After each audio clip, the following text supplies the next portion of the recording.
Bueno, vamos a continuar con nuestra presentación. Vamos a ir directamente al texto bíblico. Vamos a ir al libro del Eclesiástico. Vamos a ver, por ejemplo, cómo en el capítulo 3 tenemos una serie de normas, de proverbios, de sentencias que hablan acerca de la relación que deben de tener los hijos para con los padres. Más que la relación es el respeto, el cuidado, la atención que deben de tener los hijos para con los padres. Vamos a ver la relación que hay, por ejemplo, con el mandamiento de, el cuarto mandamiento, ¿verdad? Honrarás a tu padre y a tu madre, que en la ley se nos especifica así. Sin embargo, no abunda mucho en qué significa honrar a tu padre y a tu madre. Sin embargo, aquí este libro del Eclesiástico pues nos ilumina, nos da mucha luz sobre qué es lo que espera el Señor de cada uno de nosotros respecto a nuestros padres. Vamos a ver, por ejemplo, en el 3.3 que dice, quien honra a su padre expía sus pecados.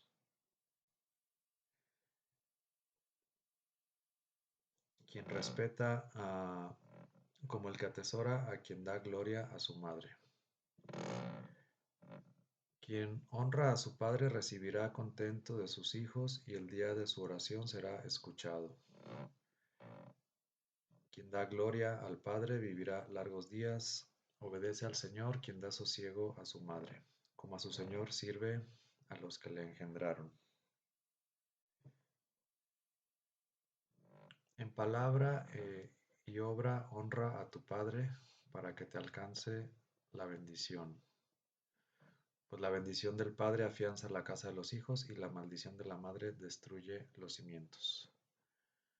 Muy bien, entonces vemos aquí la importancia de respetar, honrar a nuestro padre y a nuestra madre y todos los beneficios que conlleva esta acción, ¿verdad? ¿Cuáles son los beneficios? Nos ayuda a expiar nuestros pecados. Aquí dice, expía sus pecados. Recibirá contento de sus hijos, recibirá alegría de sus hijos y también en el día de la oración será escuchado. Es otro beneficio, ¿no? Vivirá largos días, que era una parte de la bendición en el Antiguo Testamento. Y bueno, hay que hacerlo también en obra y en palabra, no solamente decir palabras bonitas, sino esos buenos deseos, ese respeto debe de traducirse en obras directas, concretas hacia nuestros padres. Entonces, todas estas series de bendiciones son muy grandes y están al alcance, bueno, serán recibidas para quienes traten bien a sus padres. ¿Qué pasa a lo contrario? Si alguien no respeta a sus padres, no le obedece, le grita, posiblemente hasta lo golpea, lo ignora, lo insulta, pues todo lo contrario, ¿verdad? Eh, Dice, hijo, cuida de tu padre en su vejez y en su vida no le causes tristeza. Aunque haya perdido la cabeza, sé indulgente, no le desprecies en la plenitud de tu vigor. Puede perder la cabeza normalmente a lo mejor por la edad, por alguna enfermedad, o también a lo mejor si no nos tocó un padre ejemplar, a lo mejor también puede ser que perdió la cabeza. Sin embargo, a nosotros nos toca, independientemente del padre o la madre que nos haya tocado, buenos o malos, a nosotros nos toca cuidarlos y causarles alegrías, no causarles tristezas. Dice, pues el servicio hecho al Padre no quedará en olvido, será para ti restauración en el lugar de tus pecados. Vuelve a repetir esta parte de expiar nuestros pecados. Y el día de tu tribulación se acordará él de ti. Bueno, se disolverán tus pecados. Y el 16 dice, como blasfemo es el que abandona al Padre, maldito del Señor quien irrita a su madre. Entonces, aquí equipara el pecado de tratar mal a un padre, lo equipara a la blasfemia, ¿no? O sea, es tan grave el, el no respetar a un padre, como, como grave es una blasfemia. Y maldito del Señor quien irrita a su madre. Entonces, quien lo hace es bendecido y quien no lo hace es maldecido, ¿no? A su padre o a su madre. Bueno, después de esta serie de sentencias acerca de los padres, viene otro grupo en el capítulo 3, versículos 17 y siguientes, y habla un poquito de la dulzura y de la humildad. La humildad que debe ser como característica del sabio, de quien pretende buscar la sabiduría, no debe tener esa aspereza, más bien debe tener esa dulzura y también contrario a la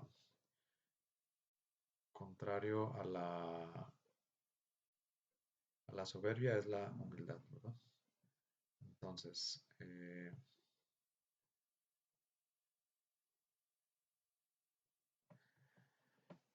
dice, haz hijo tus obras con dulzura y así serás amado por el acepto a Dios. Entonces, bueno, nos invita eh, a realizar todas nuestras obras con dulzura. Acá en otra traducción dice, hijo, actúa con dulzura en todo lo que hagas y te querrán más que al hombre generoso. Entonces, bueno, puede ser, vas a ser muy bien aceptado en medio de la sociedad, de los hombres, si actúas de esa manera. Cuanto más grande seas, más debes humillarte y ante el Señor hallarás gracia. Yo creo que esta máxima aplica en muchos campos de nuestra vida. En cuanto una persona llegue más alto en niveles económicos, políticos, sociales, debe tener la humildad de poner los pies en la tierra y poder eh, ser humilde, no perder el piso, tener bien puestos los pies en la tierra, saber de quién es la gloria y de dónde viene y no creer que vale más que los demás. Yo creo que eso es bien importante. En las cosas del Señor también aplica esto, ¿no? Eh, en los que estudiamos Biblia, bueno, pues también aplica porque entre más uno conoce, entre más uno sabe, uno debe reconocer que más uno ignora, ¿no? Entonces, entre más conozcamos, más debemos ser humildes y no sentirnos superiores a los que van detrás de nosotros. Al contrario, ser humildes y compartir lo que hemos aprendido. Porque grande es el poderío del Señor y por los humildes es glorificado. Esto es importante. Realmente los humildes son los que glorifican al Señor. La humildad es una característica que es muy apreciada, muy bien vista por el Señor. Y realmente los humildes son los que heredarán la tierra, ¿no? Tenemos muchos textos, una teología acerca de los humildes de la tierra, etcétera, que son los que realmente siguen al Señor de todo corazón y son los que más fácilmente alcanzarán la salvación.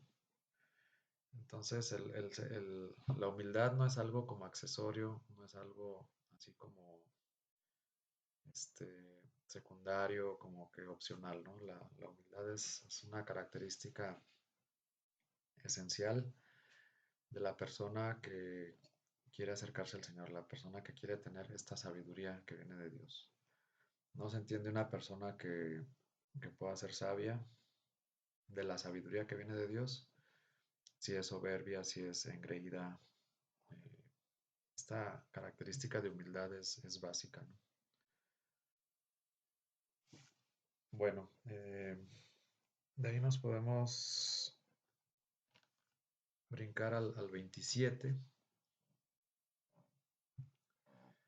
3:27 dice, el corazón obstinado se carga de fatigas.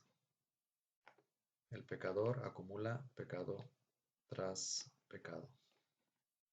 Vamos a leerlo otra vez. El corazón obstinado se carga de fatigas y el pecador acumula pecado tras pecado. Como que está en dos partes, ¿verdad? Esta frase.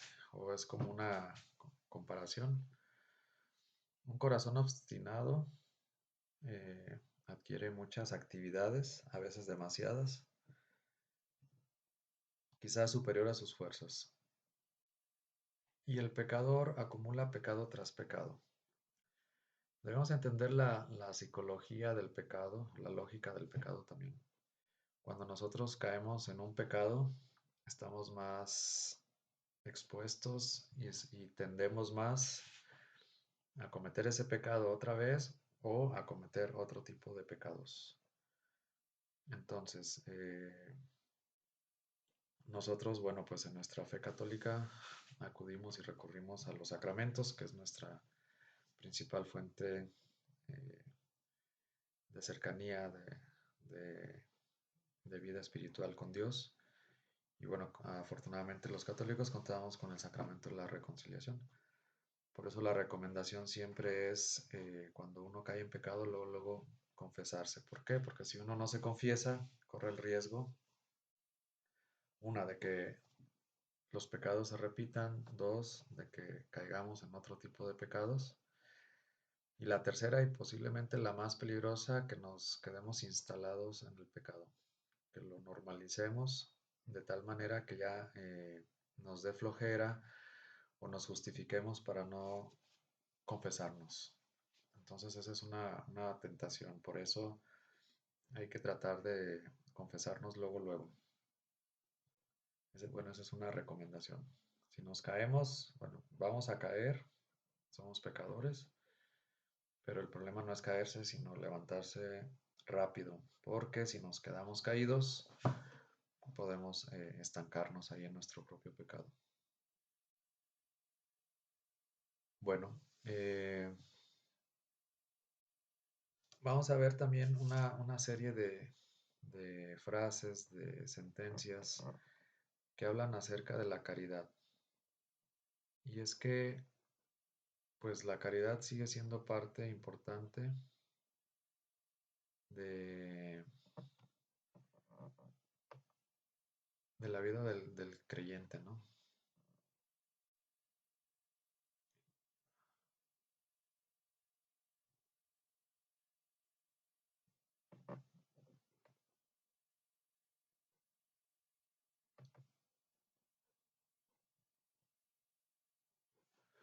Bueno, dice ayudar a los pobres. El agua apaga el fuego llameante y la limosna perdona los pecados. Bueno, también es otro símil, ¿verdad? Otra comparación.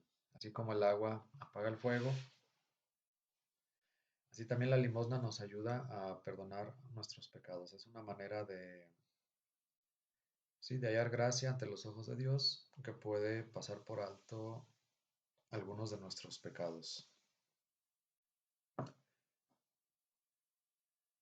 Vamos a ver entonces en el 4:5.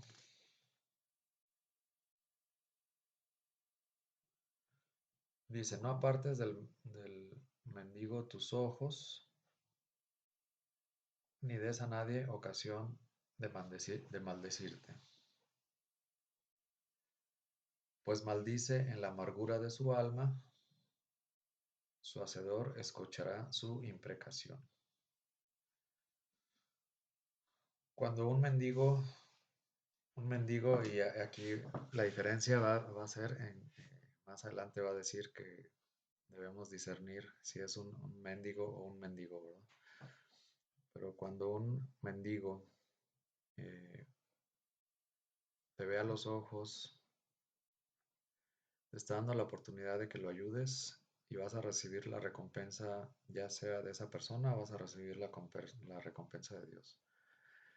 Y esa persona te puede bendecir o te puede maldecir, ya sea que lo hayas ayudado o ya sea que no lo hayas ayudado. Si lo ayudas, a veces puede ser con algo muy pequeño y puedes hasta recibir una bendición de parte de aquel hombre que nos saldría muy barata a veces desde el punto de vista económico.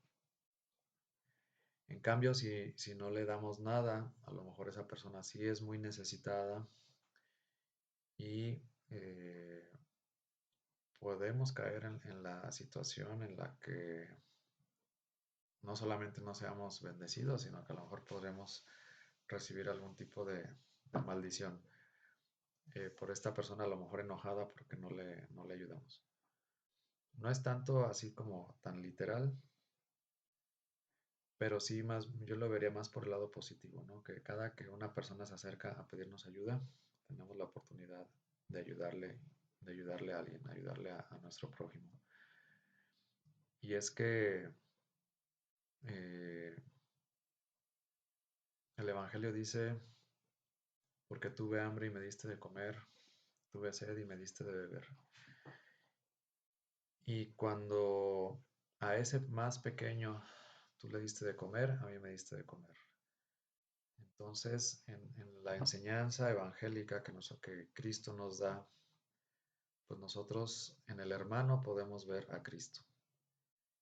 Y si solamente vemos al hermano pero no vemos a Cristo, seguramente no estamos viviendo una vida cristiana auténtica, no estamos viviendo una vida cristiana real o plena.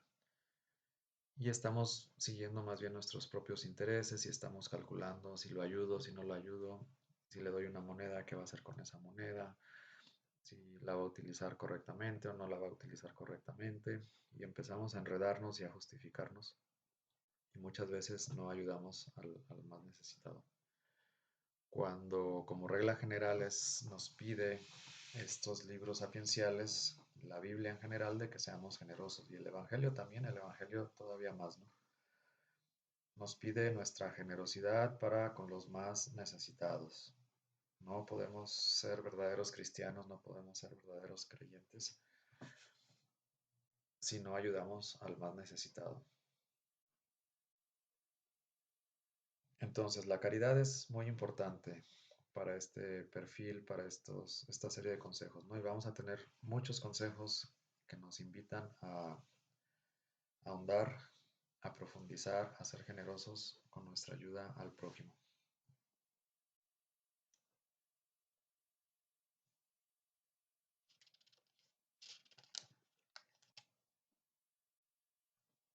Dice el 4.1,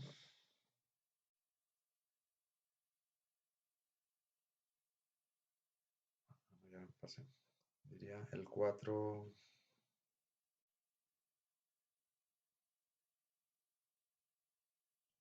el 4.8 dice, escucha al pobre con atención, inclina al pobre tus oídos, responde a su saludo de paz con dulzura. Bueno, tratar bien y amablemente también a los pobres.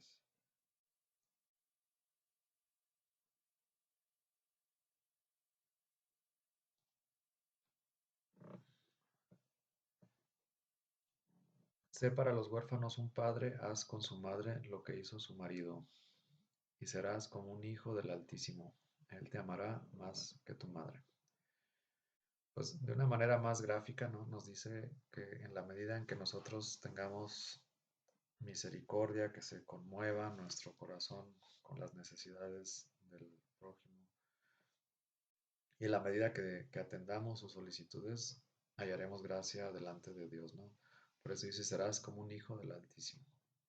Es una expresión, ¿no? Y que Él te amará más que tu madre. O sea, recibiremos su favor, su amor, su gracia, su beneplácito. Nos haremos agradables a los ojos de Dios.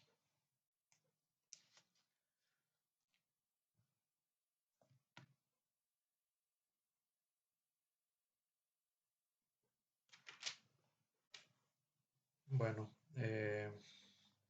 después viene una serie de sentencias como de la vergüenza.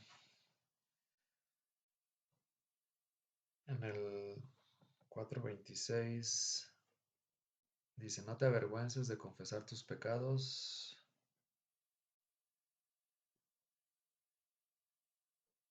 Bueno, desde el 4.21 dice, porque hay una vergüenza que conduce al pecado y otra vergüenza hay que es gloria y gracia. Aquí nos presenta en el 4.21 entonces dos tipos de vergüenza. Uno pensaría que nada más hay una, ¿verdad? Pues no, aquí la Biblia en el libro del Eclesiástico nos presenta dos tipos de vergüenza. Un tipo de vergüenza que nos lleva a pecar y otro tipo de vergüenza que nos lleva a la conversión. Es diferente, ¿verdad? O más bien la respuesta es diferente. ¿Cuál podría ser un tipo de vergüenza que nos lleve a pecar? Por ejemplo, a lo mejor un padre que no ha sabido ser lo que él quería ser como padre y en lugar de mejorar ese aspecto, a lo mejor se ahoga en el alcohol, se ahoga en los vicios, ¿no? Entonces es una vergüenza, o sea, le da tanta vergüenza que prefiere embriagarse, prefiere emborracharse y en lugar de solucionar el problema, a lo mejor lo olvida por un momento, pero hace sus problemas más graves. ¿Y cuál es el otro tipo de vergüenza? Bueno, pues cuando cometemos un pecado y sentimos el impulso, el deseo de convertirnos a Dios, de dejarlo atrás, y acudimos a los sacramentos, especialmente al de la reconciliación. Entonces digamos que hay dos tipos de vergüenza, ¿no? Una que conduce al pecado y otra que conduce a la conversión. Y en el 4:26 nos habla así directamente, no te avergüences de confesar tus pecados, no te opongas a la corriente del río. Y bueno, llama la atención porque, bueno, siendo un libro del Antiguo Testamento, pues hace referencia directamente a lo que mencionamos, al sacramento de la reconciliación. Aunque ellos no tenían un sacramento de la reconciliación como lo tenemos en la Iglesia Católica, pero sí en la palabra se deja ver, eh, da un cierto soporte a este sacramento, ¿no? Como que lo apoya de alguna manera. No te avergüences de confesar tus pecados. Y sí, la verdad es que sí da pena, da vergüenza confesar nuestros pecados, sobre todo cuando son graves. eh, y ya uno de adulto, bueno, pues sí, sí es vergonzoso, pero pues tenemos que eh, aguantarnos esa vergüenza. Es preferible aguantarnos esa vergüenza que aguantar las consecuencias del pecado. Que no nos evitamos las consecuencias del pecado, pero podemos arrepentirnos y conseguir el perdón a través de Dios, a través del sacerdote. Bueno, el 4:31 también es interesante. Dice, no sea tu mano abierta para recibir y cerrada para dar. Esto es bien interesante, ¿verdad? Como que es una frase que podemos memorizar. Que no sea tu mano abierta para recibir y cerrada para dar. Mucha gente, o muchos de nosotros también hay que incluirnos porque a lo mejor hemos caído en esa situación. Ah, cómo somos buenos para recibir, ¿verdad? Que nos den a manos llenas, pero para dar somos muy tacaños. Y no solamente hablo de dinero, también de tiempo, de servicio, de entrega, de favores, nos cuesta mucho trabajo. Entonces, la recomendación aquí del escritor sagrado es, así como somos buenos para recibir, que casi todos somos buenos para recibir, que también seamos generosos para dar. Que no tengamos una mano abierta nada más para recibir y para dar somos bien tacaños, ¿no? Que así como somos buenos para recibir, así también seamos buenos para dar. Muy bien, en el capítulo 5, versículo 1 habla de las falsas seguridades. Una de esas falsas seguridades son las riquezas. Capítulo 5, versículo 1 del libro del Eclesiástico. En tus riquezas no te apoyes ni digas, tengo bastante con ellas. Pobre de aquel, ¿verdad? Pobre de aquel rico o que tiene poquito dinero, a lo mejor ni tan rico, pero tiene poquito, que se siente ya que, que ya tiene bastante, que tiene suficiente y que esas riquezas le basta, ¿no? Que ya con eso tiene suficiente y no necesita de nadie, incluso que ni de Dios, ¿no? Porque reflexionábamos el otro día acerca de, en términos generales, no todas las personas, pero muchas personas cuando empiezan a tener, o familias cuando empiezan a tener mayor cantidad de recursos, se van alejando del Señor, van dependiendo menos para cubrir sus necesidades del Señor y entonces van viviendo su vida al margen de Dios. Y entonces lo van sacando poco a poquito de sus vidas y van confiando más en su dinero, en sus palancas, en sus conocidos, en, pues sí, en sus relaciones económicas, políticas, sociales, de todo tipo, en sus seguros, en, no sé, todo lo que él le da cierta seguridad y empieza a confiar más en eso que en Dios. Y no está mal tener ese tipo de protecciones, pero lo que está mal es perder la fe en Dios, ¿no? Si se pierde la fe en Dios, pues se pierde todo. Bueno, eh, el 5.2 dice, no te dejes arrastrar por tu deseo y tu fuerza para seguir las pasiones de tu corazón.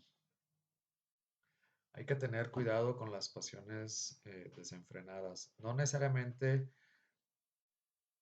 desobedecer al corazón.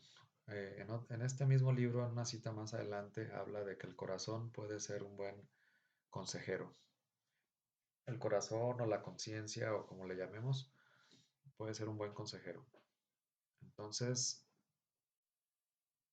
eh, el corazón no es malo por sí mismo, pero sí tener cuidado de las pasiones del corazón, ¿no? Las pasiones desordenadas, vamos a llamarle así, que nos pueden impulsar a realizar ciertos actos y que después nos podemos arrepentir.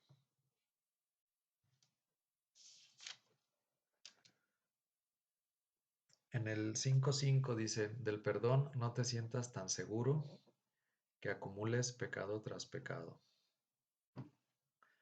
Desde el punto de vista católico, bueno, desde el punto de vista en general, no podemos abusar de la misericordia de Dios y no podemos todo el tiempo estar diciendo que Dios es misericordioso y entonces como Dios es misericordioso, entonces Dios me va a perdonar y como me va a perdonar, bueno, pues no importa lo que haga porque Él me va a perdonar o ya me perdonó o ya soy salvo o cualquier expresión que queramos decir, porque entonces estamos abusando de la misericordia de Dios y estamos, ah, ¿cómo decirlo? Estamos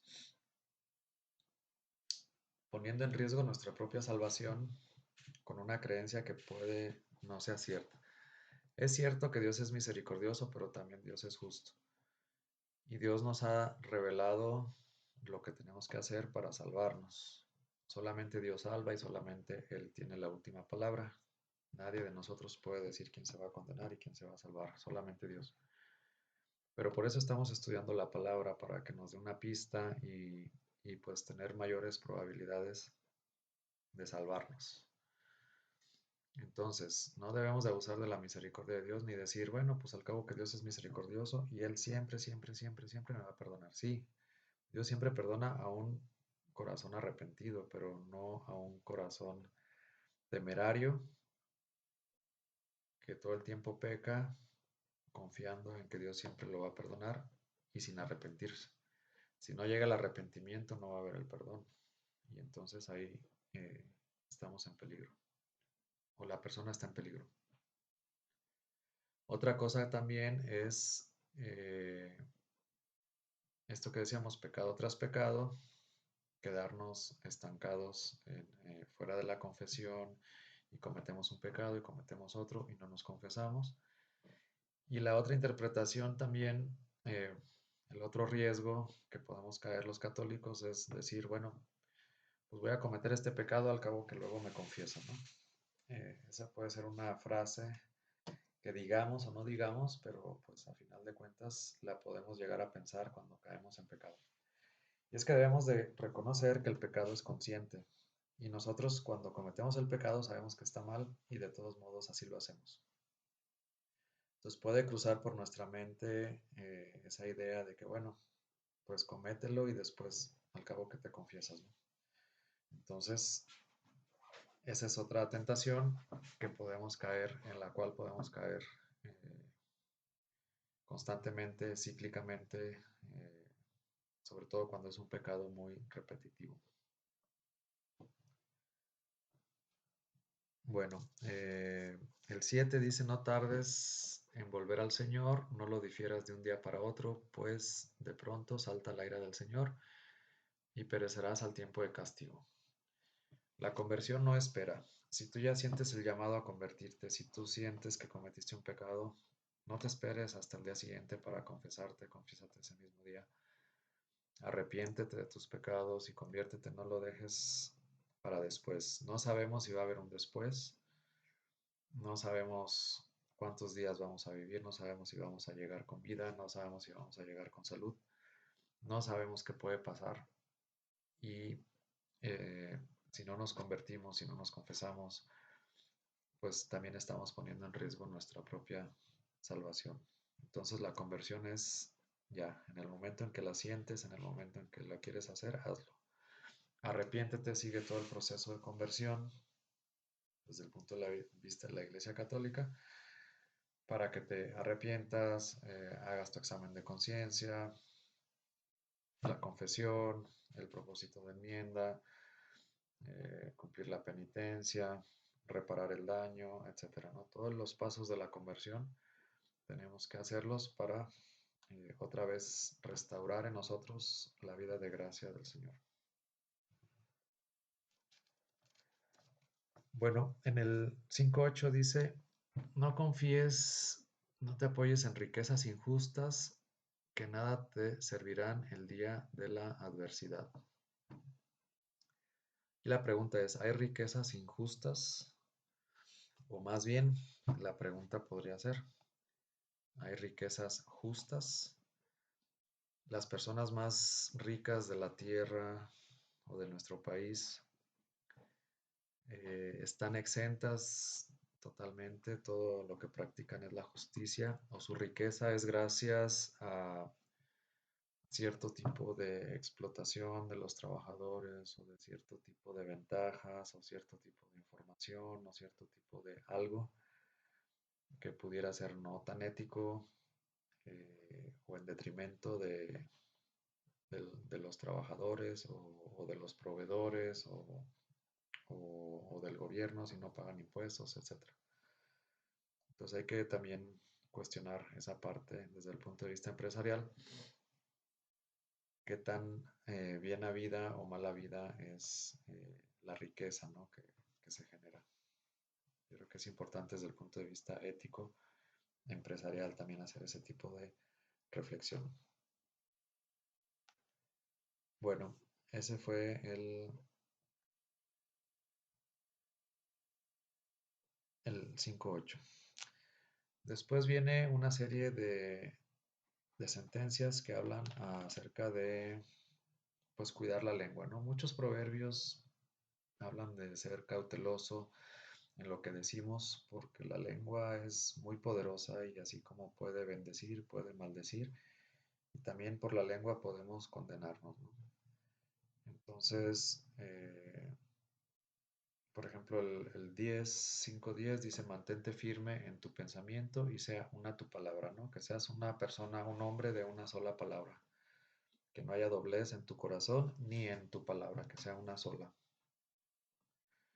El 11, sé pronto en escuchar y tardo en responder. Entonces, bueno, pues que pongamos en práctica bastante la parte de escuchar al otro, ver qué es lo que necesita, atenderlo, no aplicar la verborrea o no abusar del uso de la palabra, solamente hablar pues lo que sea necesario, ¿no?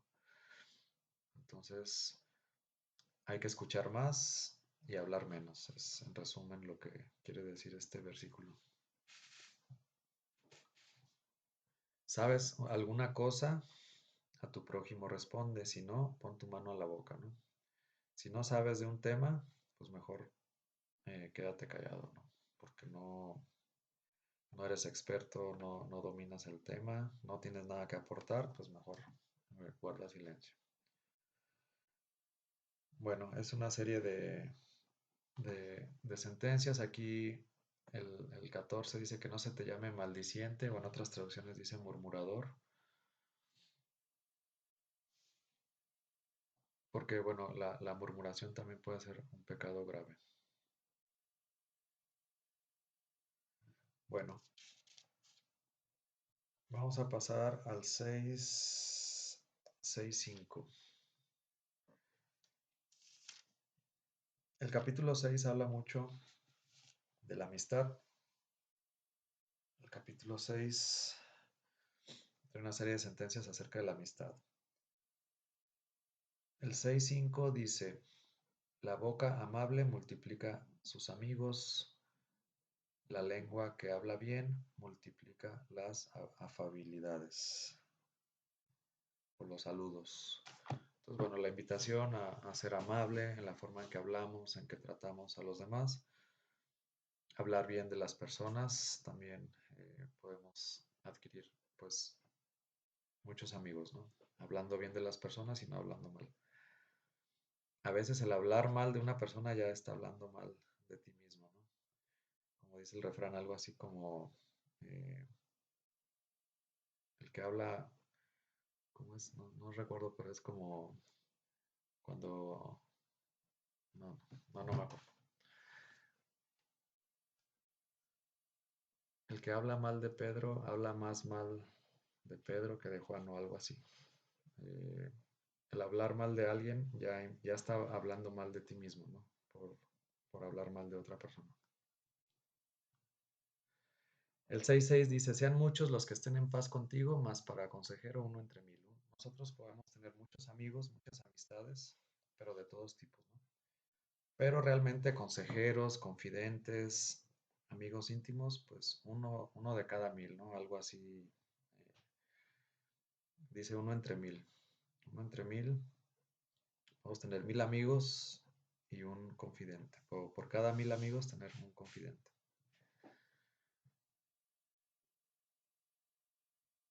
Dice, te echas un amigo, o si haces un amigo, échatelo probado. Debes de probarlo primero y no tengas prisa de confiarte a él. Vete con tiento, vete despacio. Si acabas de adquirir un amigo nuevo, qué bueno, un amigo es una bendición, pero debes de irlo probando con el tiempo. El tiempo es el que te va a ir diciendo si es un verdadero amigo o si no es un verdadero amigo, ¿no? Porque dice, hay amigos que son de ocasión y hay el amigo que no persevera en el día de la angustia. Hay amigo que se vuelve enemigo. Aguas, porque hay amigos que se vuelven enemigos y sucede. Y descubrirá la disputa que te ocasiona oprobio. Hay amigo que comparte tu mesa y no persevera en el día de tu angustia. Entonces, bueno, digamos que hay amigos de ocasión, hay amigos a secas, amigos que pues aparentemente están ahí, pero en los tiempos difíciles seguramente se van a desaparecer.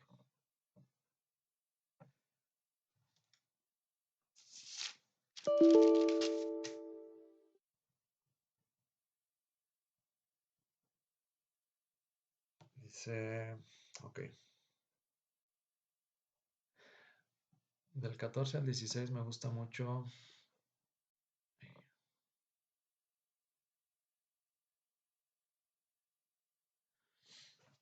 Me gusta mucho el capítulo 6, versículos del 14 al 16. Habla del amigo fiel.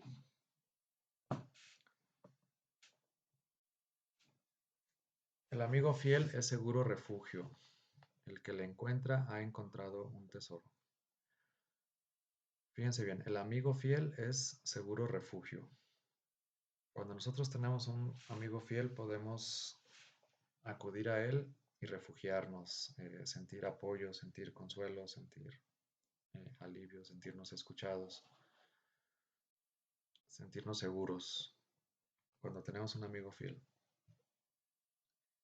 Y el que le encuentra ha encontrado un tesoro. Todos hemos escuchado esa frase de quien encuentra un amigo encuentra un tesoro, sin embargo, muy pocos lo relacionamos con este texto bíblico y bueno, pues viene de aquí, viene de esta, eh,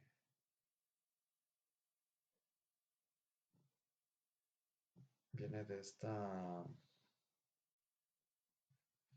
esta cita, ¿no? Entonces, ¿quién es el amigo fiel?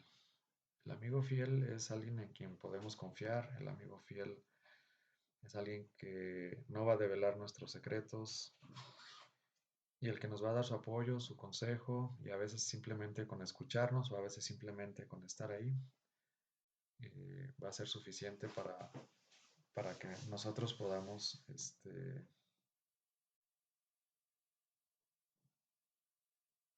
para que nosotros podamos eh, refugiarnos en ese tiempo de angustia, en ese tiempo difícil. El amigo fiel no tiene precio, no hay peso que mida su valor. El amigo fiel es remedio de vida. Los que temen al Señor le encontrarán. El que teme al Señor endereza su amistad, pues como Él es, será su compañero. Bueno, varias ideas, ¿no? Entonces, exalta la, la bondad o, o el valor de una amistad fiel, una amistad segura, de una amistad sincera. Hay varias cosas que se me vienen a la mente. Bueno, y después dice que los que temen al Señor la encontrarán, o sea, va a ser como, digamos, como un regalo, como una bendición para los que temen al Señor. Los que temen al Señor van a encontrar, cuando menos, cuando menos un amigo fiel, ¿verdad? Cuando menos un puerto seguro donde refugiarse. Una bendición. Cuando compara lo valioso que es un amigo con un tesoro, también, pues, me viene a la mente el Evangelio, ¿verdad? Que dice, el reino de los cielos es como un tesoro escondido. Quien lo encuentra vende todo para comprar el campo. Entonces, podría ser algo similar, ¿no? O qué mejor que tener un amigo fiel que también se encuentre en las cosas del Señor, porque podrás compartir la riqueza del reino o las cosas del Señor también con este amigo fiel. Y este amigo fiel sí podemos encontrar varios amigos fieles en el camino, que siguen el mismo camino, que son cristianos, que son católicos y que podemos compartir con ellos también nuestra experiencia de fe y no únicamente nuestra experiencia en el mundo, sino también nuestra vida de fe. El Señor sí nos va regalando ese tipo de amistades. Entonces, el Señor sana y bendice este tipo de amistades para que ambos amigos vayan creciendo juntos, ¿no? Se vayan edificando y vayan creciendo juntos hasta alcanzar la salvación. También aquí cabe la reflexión, bueno, de quién es el amigo fiel modelo, ¿no? ¿Cuál debería ser también el amigo fiel al que todos deberíamos de tener acceso? ¿Quién debería ser nuestro mejor amigo en las buenas y en las malas? ¿Quién es el amigo que nunca nos falla? ¿Quién es el amigo que siempre está ahí para confortarnos, para apoyarnos, para cuidarnos? Y bueno, pues independientemente de los amigos terrenales, los compañeros de viaje que tenemos todos, que sí está dirigido este texto a ese tipo de amigos, pero también veladamente podríamos darle una interpretación a quién es el amigo ideal, ¿no? El amigo modelo que deberíamos de tener todos. Y bueno, pues para los cristianos ese amigo debería ser Jesús. Debería ser nuestro confidente, nuestro compañero, el que siempre nos escucha, el que siempre está. Independientemente de los amigos que tengamos o no, amigos mundanos o no, amigos en el camino o no, siempre nuestro mejor amigo de todos siempre va a ser Cristo Jesús, al cual podemos tener acceso y pues porque bueno, pues los que somos creyentes creemos que Jesús está vivo, ¿verdad? Jesús no quedó colgado en un madero, sino que Jesús está vivo. Y está vivo y está presente en el hermano, pero también está presente en la Eucaristía y está presente en nuestra oración y nosotros podemos confesarle nuestros pecados y nosotros podemos contarle nuestras penas y nuestras alegrías y nosotros lo podemos también encontrar en la Eucaristía. Los católicos tenemos esa dicha y esa gracia de poderlo encontrar sacramentalmente todos los días si es que queremos. Entonces, yo también veo esa parte velada del Antiguo Testamento, como sabemos cómo se interpreta el Antiguo y el Nuevo Testamento. Y hay temas, pues claro, cuando se escribió esto no había nacido Jesús, pues 180 años antes de que naciera Jesús. Pero veladamente la revelación pues nos deja ahí como estas pinceladas, ¿no? Que podemos reconocer también que el que debería de ser nuestro mejor amigo, independientemente de nuestro compañero, nuestra compañera, nuestro esposo, nuestra esposa, mejor amigo, confidente, confesor, todo lo que ustedes mencionen, independientemente de todo lo que podamos tener en la vida o no, siempre podemos contar con Cristo Jesús, que es el mejor amigo, que quedan las palabras, ¿verdad? Que es seguro refugio, es un tesoro, no tiene precio, es remedio de vida y los que temen al Señor lo encontrarán. O sea, como que queda, ¿no? Aplica si pensamos en Cristo Jesús. Eh, por ejemplo, dice, el que teme al Señor endereza su amistad.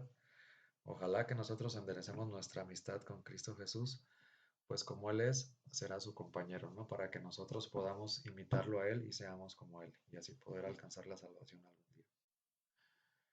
Bueno, ese ya fue punto de vista personal, no es textual, pero es una interpretación, yo pienso que es válida, ¿no? Desde el punto de vista pleno considerando toda la Biblia en su conjunto, yo creo que es válida esta interpretación. Bueno, eh,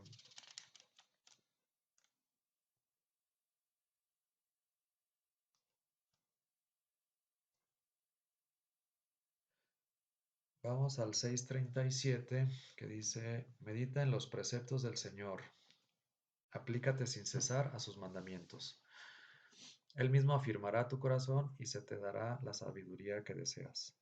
Yo creo que este versículo resume, digamos, la correlación que hay entre la sabiduría y el cumplimiento de los mandamientos. No están peleados, no son dos caminos diferentes. No es que la sabiduría nos va a llevar por sendas distintas que los mandamientos. Al contrario, van de la mano. La sabiduría yo siento que asume o presume que ya hemos dado el primer paso y ya hemos optado por intentar cumplir los mandamientos. No por intentar, por cumplirlos, aunque nos tropecemos ahí con uno que otro todavía que nos cueste trabajo, pero estamos en la lucha y hemos decidido seguir a Cristo, hemos decidido seguir al Señor, hemos decidido cumplir los mandamientos. Y entonces, de esta manera van de la mano. ¿Puede una persona presumir que es sabia si no cumple los mandamientos? Yo creo que difícilmente, ¿no? Yo creo que el primer escalón o el primer paso para alcanzar esta sabiduría que viene de Dios, no de los hombres, esta sabiduría que viene de Dios, el primer paso es cumplir los mandamientos, ¿no? Porque también tenemos que ser dóciles a la palabra y tenemos que ser dóciles al Señor. Si nosotros queremos enmendarle la plana al Señor y decirle, no, estos mandamientos te equivocaste, Señor, o estos mandamientos están muy anticuados, o estos mandamientos aplicaban en otra época, pero ya ahorita la cosa es más moderna y ahorita ya se permite.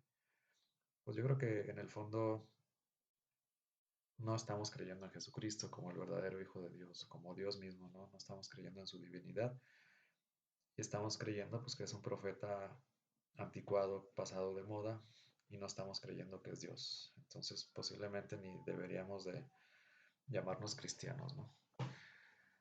Pero bueno, aquí el concepto, la idea es la correlación, la relación que hay entre los mandamientos y la sabiduría. Él mismo afirmará tu corazón, o sea, si cumples los mandamientos, el Señor afirmará tu corazón y se te dará la sabiduría que deseas. Digamos que es como un prerequisito para poder acceder a la sabiduría es cumplir los mandamientos. Si no cumplimos los mandamientos, no podemos acceder a esta sabiduría que viene de Dios.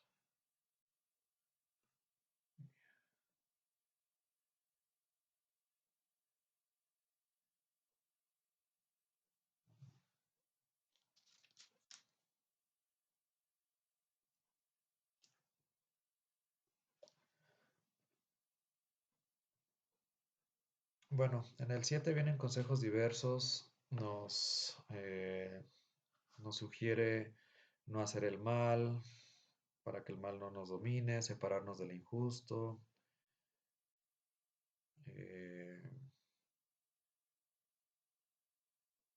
etcétera. Una serie de consejos son interesantes. Les sugiero leer todo el libro completo. Eh, Creo que tiene una serie de consejos muy actuales. Y bueno, nomás por cuestiones de tiempo no podemos detenernos de uno por uno, pero podríamos hacerlo, ¿no? Dice el 7:16, no te incluyas, no, 7:10, no seas en tu plegaria pusilánime y hacer limosna no descuides, ¿no? Entonces no seas flojo en tu oración y no descuides tu limosna. En el 7:13 dice, proponte no decir mentira alguna, que persistir en ello no lleva a nada bueno. Este me gusta, me llama mucho la atención. Proponte no decir mentira alguna, que persistir en ello no lleva a nada bueno. Este texto seguramente también lo conocía Jesús. Sabemos que conocía la escritura. Y ahora que he estado leyendo este libro, me he estado dando cuenta de lo actual que es y el fundamento, digamos, veterotestamentario de algunos textos del Antiguo Testamento como ideas, ¿no? Como semillitas que, claro, Jesús los desarrolla de una manera, pues, brillante, excelsa y cómo lo transforma posiblemente en parábolas o en mandamientos o en diferentes preceptos. Pero muchos de estos, no digo que todos, pero muchos de estos tienen como su antecedente, su semillita en el Antiguo Testamento, ¿no? Proponte no decir mentira alguna, ¿no? Dice el eclesiástico. Proponte no decir mentira alguna. El, el mandamiento dice no mentirás. El libro del eclesiástico dice, hazte el buen propósito de no decir mentira alguna. ¿Por qué? Dice abajo, porque persistir en ello no lleva a nada bueno. En otra traducción dice, pues es un hábito que no conduce a nada bueno. Y sí, la verdad, el no decir la verdad o el decir mentiras es un mal hábito, ¿no? Es un vicio. Y las personas que caen en él, difícil, bueno, les cuesta mucho trabajo erradicar esa mala costumbre de caer en mentiras, ¿no? Y es que quien dice una mentira tiene que estar dispuesto a decir 20 para tapar esa mentira y después se le hace fácil. Pero, ¿qué dejan las mentiras? Aquí dice, no dejan nada bueno. En el Evangelio Jesús dice, eh, di sí cuando es sí y di no cuando es no. Todo lo demás está mal, ¿no? O sea, no tiene por qué haber doblez en nuestro corazón y no tiene por qué haber doblez en nuestra palabra. No hay necesidad de decir mentira. En ningún caso, ni siquiera las mentiras piadosas o no hay necesidad de decir ninguna mentira. Entonces tenemos que ser hombres de una sola pieza y de una sola palabra. Bueno, entonces vemos cómo va de la mano con los mandamientos, ¿no? Lo que les decía.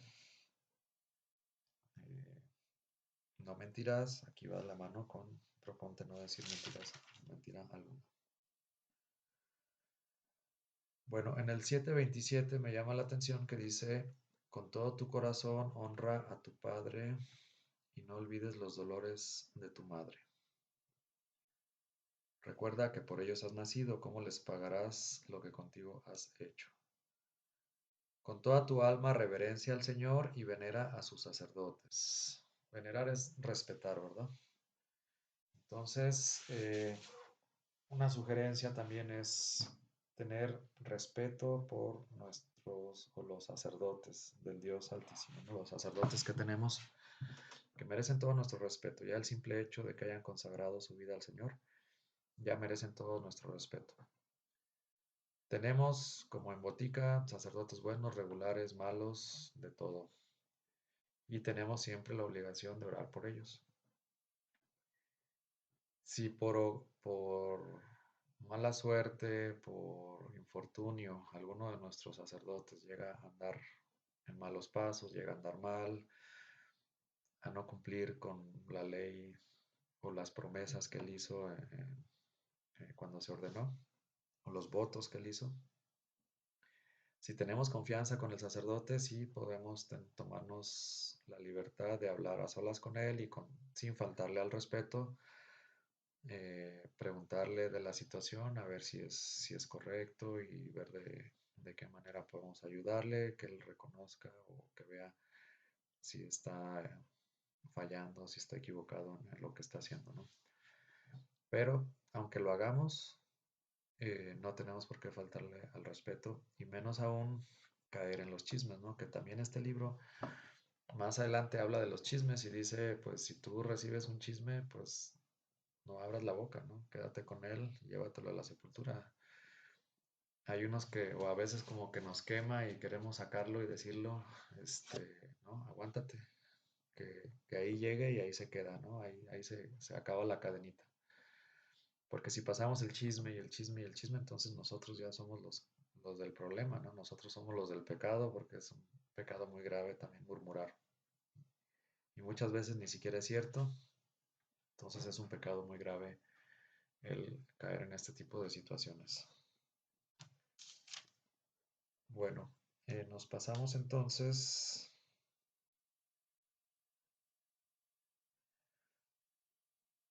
al 7:32 y 33.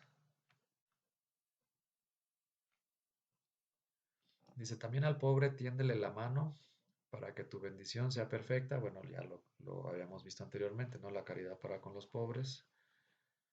Y la gracia de tu dávida llegue a todo viviente. Ni siquiera a los muertos les rehuses tu gracia. Bueno, hay otra traducción acá, este, que tengo que dice, sé generoso con todos los vivos y a los muertos no les niegues tu piedad. Bueno, habla de la generosidad para los vivos y para los muertos. ¿Cuál es la generosidad para los vivos? Bueno, los pobres, los necesitados, etcétera. ¿Y cuál es la piedad o la condescendencia que debemos de tener con los muertos? Es en el contexto en el que él hablando, está hablando de darles una buena sepultura. No necesariamente está hablando de la vida eterna, no necesariamente está hablando de la comunión de los santos, ni de la intercesión que podemos hacer vivos por muertos o muertos por vivos, etcétera. Porque en este tiempo todavía no estaba bien reflejado el concepto de eternidad. En el otro libro que vimos de la sabiduría, ahí sí ya está plenamente identificado el concepto de la eternidad. Fue un libro posterior. Este libro anterior apenas da como pinceladas de que pudiera existir la vida eterna, pero no la aborda frontalmente. Pero bueno, al menos habla de los muertos y de ser agradecidos o de hacer algo por los muertos. No dice qué, pero dice, no les rehuses tu gracia, ¿no? También ayúdalos a los muertos si es que puedes.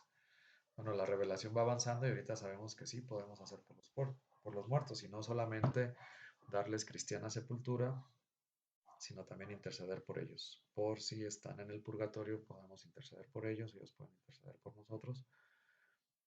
Incluso ofrecer misas, oraciones, rosarios, indulgencias, etcétera, ¿no? Que podemos lucrar en favor de los fallecidos. Porque, bueno, esa es la fe de la iglesia, la comunión de los santos. La comunión de los santos es que todos los santos están unidos independientemente de si ya fallecieron o no fallecieron. Entonces, por eso tenemos la iglesia militante, la iglesia purgante y la iglesia triunfante, ¿no? Ya sea que estén en la tierra, en el purgatorio o en el cielo, todos los fieles, todos los santos, de alguna manera estamos unidos y la muerte no nos separa. Entonces, por eso podemos interceder unos por otros.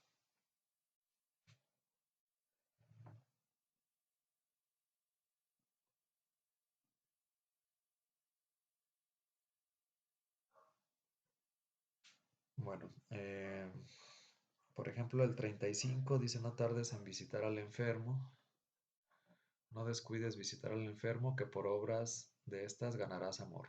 Ok. Yo creo que ahí queda muy claro también estos mensajes que no sé si estaban en la como mandamiento, pero sí había esa idea de no desamparar a los más necesitados, ¿no? Cosa que se ha descuidado mucho, pero en el pueblo de Israel sí había cuidar la viuda, al huérfano, que eran los más necesitados, pero también esta obra de caridad que nosotros en la Iglesia Católica la tenemos como una obra de caridad, como estas obras de misericordia, que tenemos las corporales y las espirituales, visitar al enfermo. Y dice que por obras de estas ganarás amor, ¿no? Entonces, como el autor desde el Antiguo Testamento ya visualiza este tipo de acciones que son gratas a los ojos de Dios. Comentábamos en el grupo cómo hay hijos que son gratos a los ojos de sus padres y hay hijos que son ingratos, ¿verdad? Los padres dicen que los quieren a todos por igual, pero hay unos que son más agradecidos o que son más gratos. Y este tipo de obras, bueno, desde que vimos de cómo trata la persona a sus padres, cómo trata la persona a los más necesitados, cómo trata la persona a los enfermos, como que son oportunidades que da el Señor para que nosotros podamos demostrar nuestro buen corazón, nuestra fe traducida en obras. Y estas obras son muy agradables a los ojos de Dios. Si son agradables a los ojos de los hombres, pues imagínense a los ojos de Dios que nos ama tanto, ¿no? Entonces, no desaprovechemos estas oportunidades de ayudar, de visitar, de estar al pendiente de los demás para que podamos nosotros también granjearnos la amistad con Dios, que a final de cuentas era uno de las finalidades, ¿verdad? De estos libros sapienciales, que nos enseñan de manera práctica cómo irnos ganando la amistad con Dios, cómo irnos ganando eh, su gratitud, su gracia, su amor, su benevolencia, su misericordia, su cariño, su afecto, y lo podemos ir haciendo con estas pequeñas obras. No hay que confundir ni decir que la salvación únicamente se gana con obras de caridad, que ese sería otro extremo, ¿no? Debemos de entender primero que nada que todo es gracia. Todo, todo, todo es gracia. La vida es gracia y la salvación es gracia. No podemos hacer nada con la que podamos ganarnos la salvación o no tenemos la dignidad para ganar ni la vida ni la salvación. Pero ayuda, y vaya que ayuda. Y aquí la Biblia nos dice que sí ayuda, ¿no? Entonces, sí, todo es gracia, pero este tipo de obras, claro que cuentan. Y van a contar para nuestra salvación, claro que sí van a contar. Aunque nuestros hermanos protestantes digan que no cuentan, claro que sí cuentan, porque el día del juicio eh, el Señor nos va a ver con otros ojos. Si realizamos este tipo de obras, el Señor nos va a ver con otros ojos. Imagínense, si nosotros vemos una persona que ayuda a otra y se nos hace agradable a nuestros ojos, pecadores, imagínense a los ojos de Dios eh, qué tan gratos son este tipo de obras, ¿no? Entonces, no las echemos en saco roto, pongámoslos ahí entre nuestras prioridades. El tener este tipo de visitas a los enfermos, de obras de caridad, que a veces implica tiempo, a veces implica dinero, a veces implica esfuerzo, todo, pero hacerlas con amor y sobre todo pensando que ahí está Cristo, ¿no? Porque así de esa manera cumplimos con el Evangelio. No creyendo, no ayudando de mala gana, no dando una monedita de mala gana, sino realmente interesado en la persona, eh, bendiciéndola, deseándole lo mejor, ayudándola en lo poquito, en lo mucho que podamos ayudar en ese momento, pero poniéndonos en sus zapatos, a lo mejor regalándole una sonrisa, a lo mejor regalándole una mirada de amor, a lo mejor puede ser más que suficiente, más que una moneda, ¿no? También la moneda puede ser necesaria, pero no siempre. Hay veces que se necesita algo más que dinero, ¿no? Como a los enfermos, pues no necesariamente necesitan dinero, ¿no? Simplemente necesitan que alguien los visite, los acompañe y yo creo que es parte de nuestra responsabilidad el hacerlo. Bueno, vamos al 8. El 8 trae una serie de eh, también sugerencias de ser prudente, ¿no? No disputes con hombre poderoso, bueno, pues por pura lógica, ¿no? ¿Para qué te pones con alguien más fuerte que tú? Pues a lo mejor te va mal, ¿no? No discutas con hombre rico porque a lo mejor también te puede ir mal. No disputes con un charlatán. ¿Para qué te peleas con un charlatán, no? Le vas a echar más leña al fuego. No bromees con el ineducado. Y esta se me hace interesante también. No reproches al hombre que se vuelve del pecado. Recuerda que culpables somos todos. Si alguien tiene una conversión y se vuelve del pecado, nunca le reproches que lo que hizo, ¿no? ¿Quién eres tú para regañarlo, para reprenderlo, pues, ¿qué acaso tú no eres pecador? Pues claro que todos somos culpables, todos somos pecadores, nosotros no somos quien para reprocharle a nadie su pecado, ¿no? No deshonres al hombre en su vejez, que entre nosotros también se llega a viejos. Bueno, pues si tratas mal a los ancianos, pues ¿cómo esperas que te traten a ti si es que llegas a anciano, ¿no? No te alegres de la muerte de nadie, recuerda que todos moriremos. Nunca, nunca debemos de alegrarnos de una persona que muere. Bueno, este,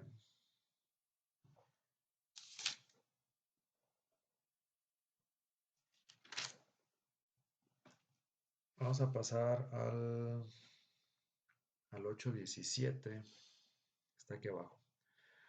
No le pidas consejo al insensato, pues no podrá mantenerlo en silencio. ¿Has tenido alguna vez algún amigo que te ha traicionado, que le, que le confiaste algún secreto y que después lo compartió con alguien más y después ya todo el mundo lo sabía? ¿Te sentiste defraudado, traicionado? Bueno, dice aquí la palabra de Dios, no le pidas consejo al insensato, no podrá mantenerlo en silencio. Tienes que seleccionar muy bien quién es tu confidente y a quién le cuentas tus cosas y probarlo, ¿verdad? Porque no todos guardan el silencio y se te puede revertir ese secreto que le puedes confiar a alguien.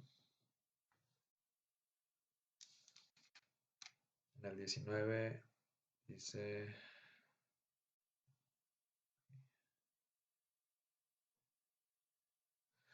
no abras tu corazón a todo el mundo, pues no te han de compensar con gracia alguna, ¿no? Tampoco hay cosas íntimas que no debes de andarle diciendo también a todo el mundo, que eso pues tampoco trae ningún beneficio, ¿no? Como para qué. Bueno, viene otra parte acerca de las mujeres, tiene varias secciones diferentes acerca de las mujeres y bueno, pues también de los hombres y la pregunta aquí también es, veíamos en clase si, si nada más es a las mujeres o también puede aplicar a los hombres, ¿no? Bueno, este, para ser justos, cualquier texto que hable de mujeres y de hombres o de esposas y de maridos, en general yo creo que lo podemos invertir y lo podemos interpretar también correctamente, creo en términos generales. Puede haber alguna excepción, pero en términos generales sí se puede, sería válido hablar también de los hombres, así como se habla de las mujeres. Puede que haya algunos textos misóginos dentro de la Biblia. Sí, bueno, pues tenemos que entender el contexto en el que fue escrito, en la época en la que fue escrita, la cultura en la que fue escrita, el Medio Oriente de hace 2000 o 3000 años, pues era muy diferente a lo que es ahora, pero todo eso va influyendo también en la mente, en la cultura, en los géneros literarios, en la forma de pensar del escritor sagrado, aunque está inspirado por Dios, pero no se abstrae de todo ese bagaje cultural que él tiene, ¿no? Entonces, sí puede haber algunos textos que a nuestra época, con nuestra cultura, visto a la distancia, nos podría parecer políticamente incorrectos, puede ser, pero hay otros textos que siempre también como que dicen lo contrario, ¿no? Entonces se pueden contrarrestar esos textos y también, como les comento, una manera sería voltearlo, ¿no? Si dice, no tengas celos de tu propia mujer para no enseñarle a hacerte mal, pues también podríamos decirlo al revés, ¿verdad? No tengas celos de tu propio marido para no enseñarle a hacerte mal. También podría ser, ¿no? Claro que en el contexto aquí va más enfocado a la mujer, que era más sumisa, que era más abnegada, que era más obediente, que era más esclavizada. Y entenderlo, ¿no? Que se contaban las mujeres como entre las posesiones, ¿no? Del Señor, como tiene tantas vacas, tantas chivas, tantas mujeres, tantas concubinas, etcétera, ¿no? Entonces era como, de acuerdo a la cultura, como parte de su propiedad. Pero en el contexto actual, si alguien dice, bueno, lo quiero, ¿por qué no habla de los hombres? Bueno, voltéalo y habla de los hombres y también queda, o sea, porque a final de cuentas la enseñanza eh, aplica para los dos. Dice el 9.2, no te entregues del todo a tu mujer, no sea que te llegue a dominar. Aquí hay un dicho, en México hay un dicho que dice, a las mujeres ni todo el amor ni todo el dinero, ¿no? Y es un refrán popular y nadie se queja de misoginia, ¿no? Pero va como por la misma línea de ¿verdad? No te entregues del todo a tu mujer, no sea que te llegue a dominar. Creo que la idea es similar. No vayas al encuentro de una mujer prostituta, no sea que caigas en sus redes, pues es un consejo práctico, ¿no? Con cantadora no frecuentes el trato para no quedar prendido en sus enredos. No sé si en esa época las mujeres cantantes o cantadoras estarían relacionadas con las anteriores o no sé por qué parecería, ¿no? Como que están relacionadas, pero no estoy 100% seguro. No te quedes mirando a doncella para que no incurras en su propio castigo. A prostitutas no te entregues para no perder tu herencia, ¿no? ¿Cuántos han perdido sus herencias en los prostíbulos? O mucho dinero, ¿no?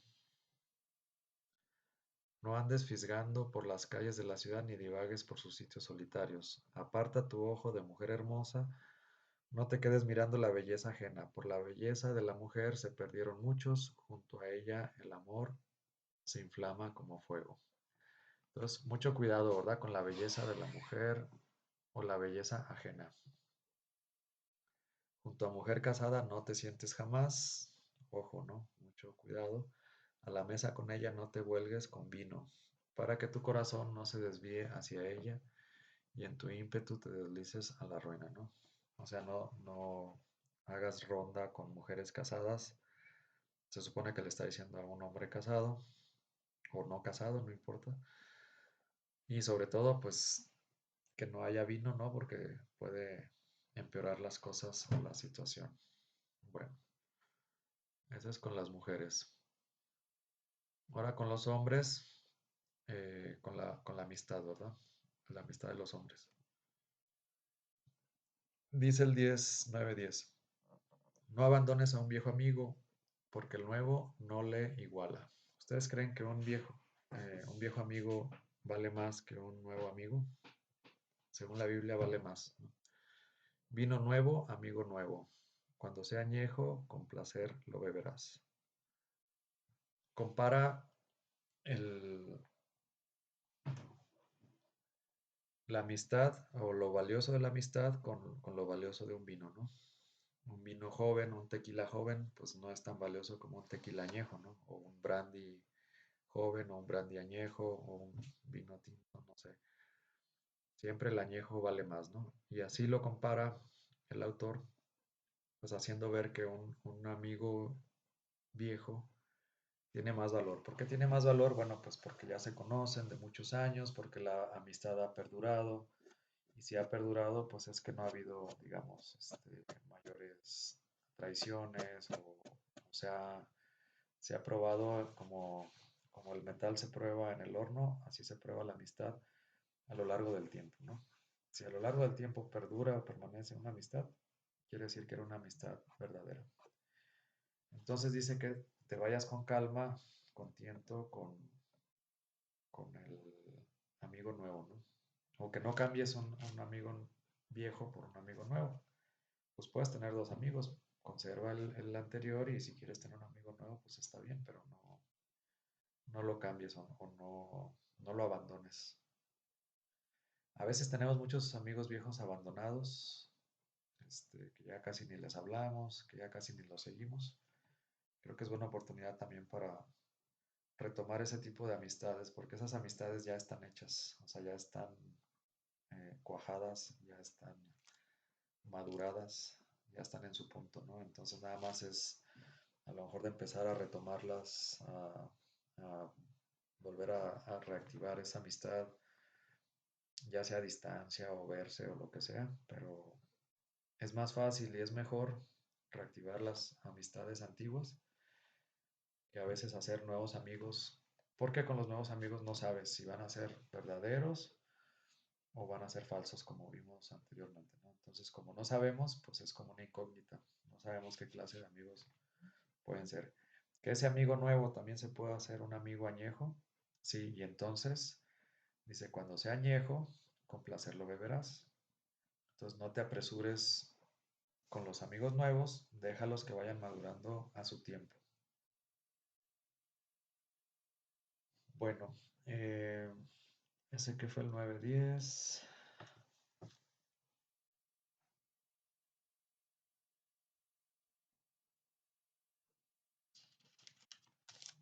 Luego el versículo 10 habla de los gobernantes.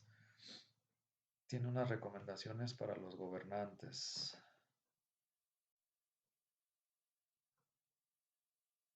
Aquí dice, por ejemplo, el 10:3, el rey sin instrucción arruinará a su pueblo. La ciudad se edifica sobre la prudencia de los dirigentes.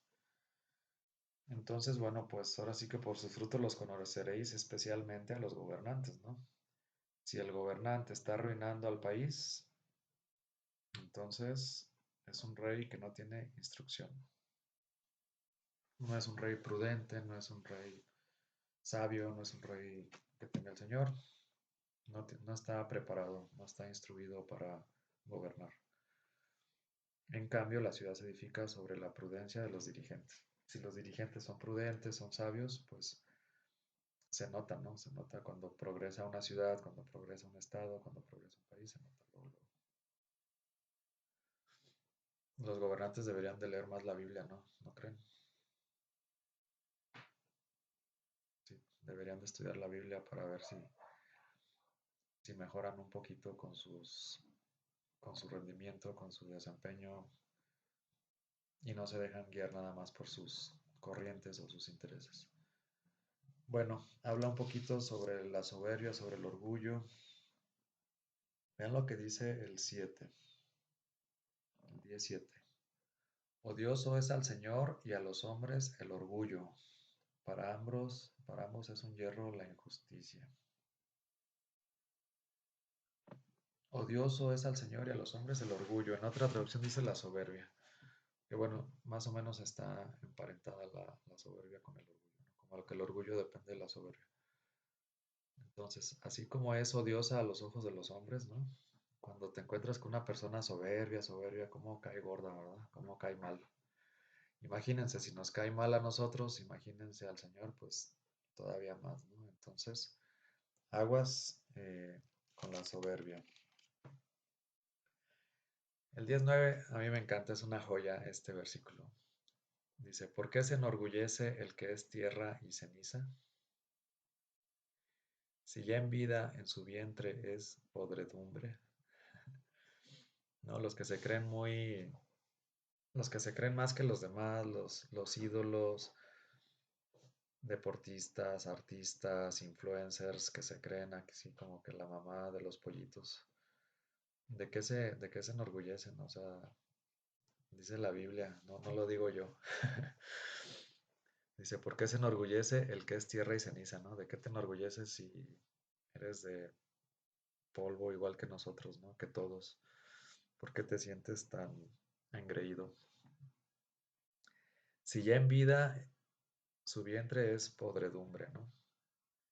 La artista más bonita, el futbolista más habilidoso, el influencer que tiene más seguidores, todos y nosotros todos, dice, ya en su vida su vientre es podredumbre, ¿no? Si nos operan el estómago, adentro hay pura podredumbre. Entonces, ¿de qué como que se creen? ¿Son ángeles? ¿Están bajados del cielo? ¿O son de otro planeta? ¿O qué?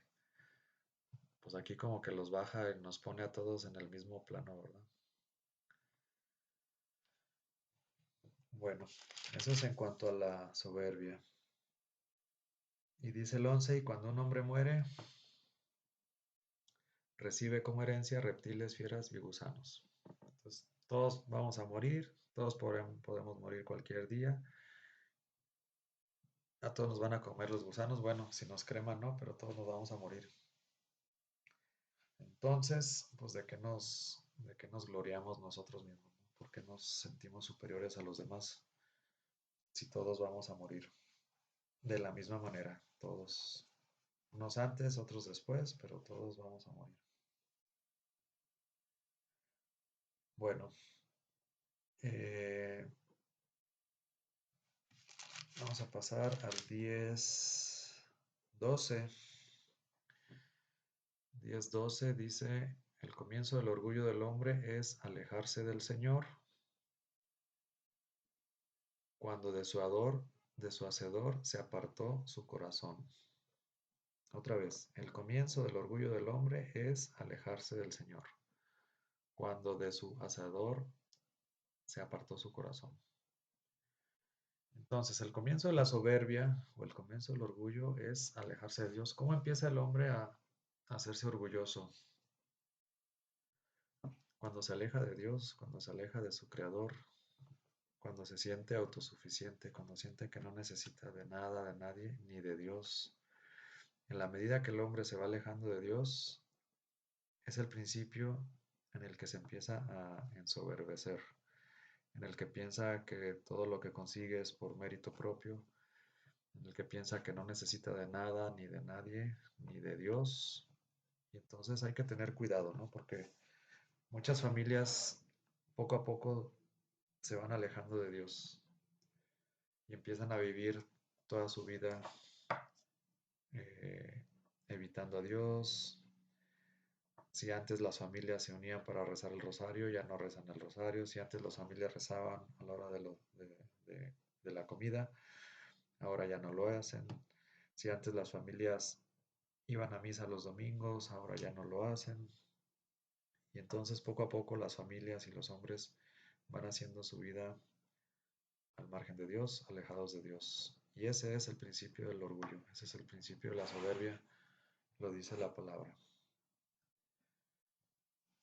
Bueno, el Señor tiene como pleito casado con los soberbios, ¿verdad? Y en la historia de la salvación y en la historia del pueblo de Israel, pues el Señor siempre dio muestras de rechazar a los soberbios.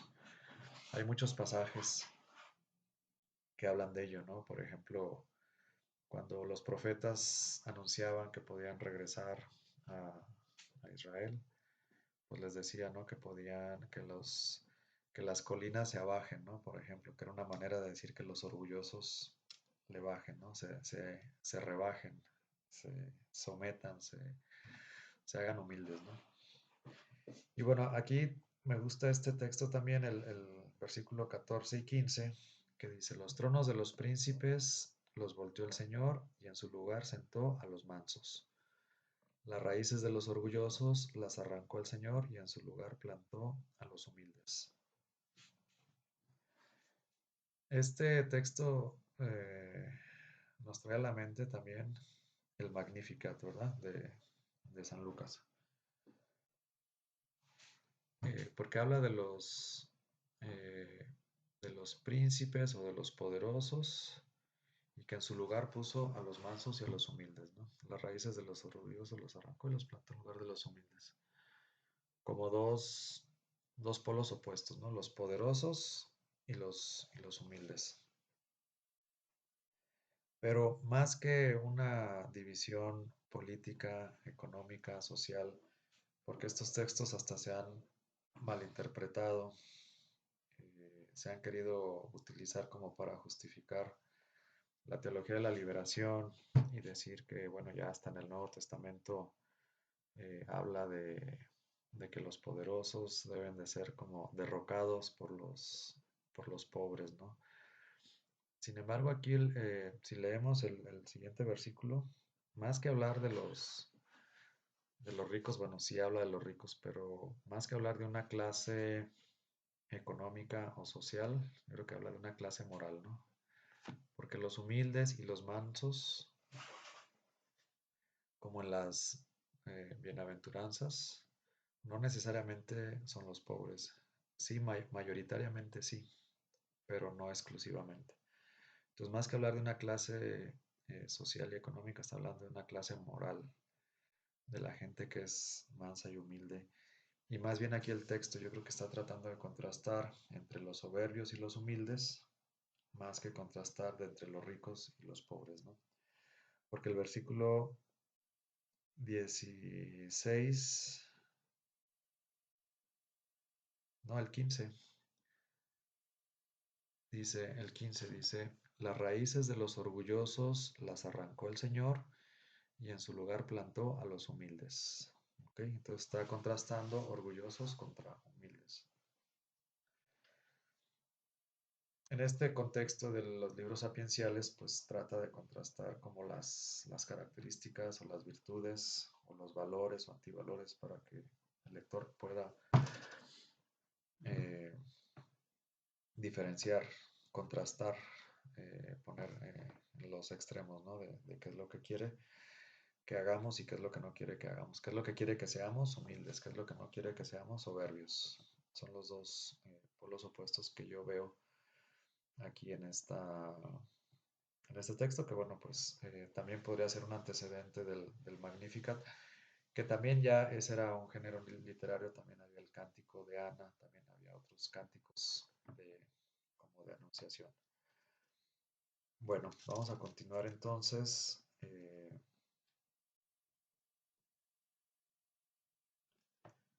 Humildad y verdad.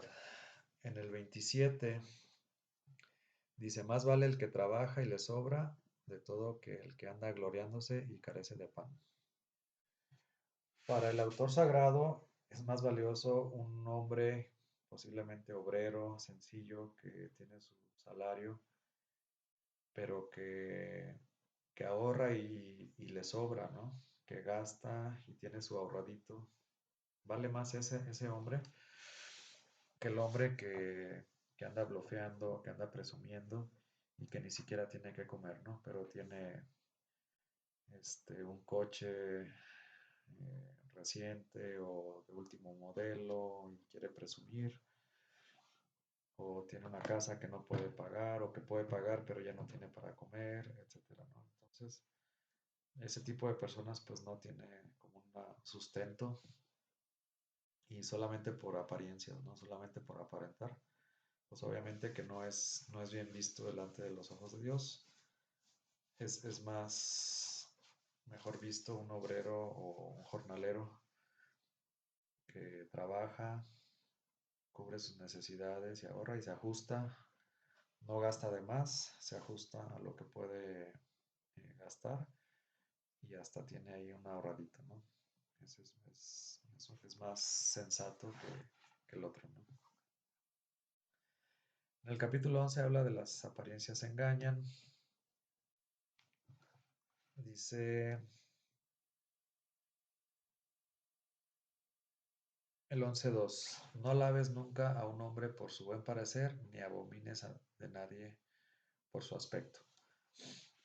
Yo creo que todos hemos escuchado historias, ¿no? De cómo juzgan a las personas por su apariencia.